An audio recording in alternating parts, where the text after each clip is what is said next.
Welcome back to Trading Strategy number 3, day 114. How to monitor your trade. How do you plan to monitor your trades? Do you have a plan? It is important that you have a plan to monitor your trades, other than sitting there and watching them. Why? You have to sleep.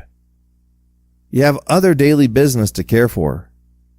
One of the best things you can do is to use your phone. Set up your broker's platform on your phone.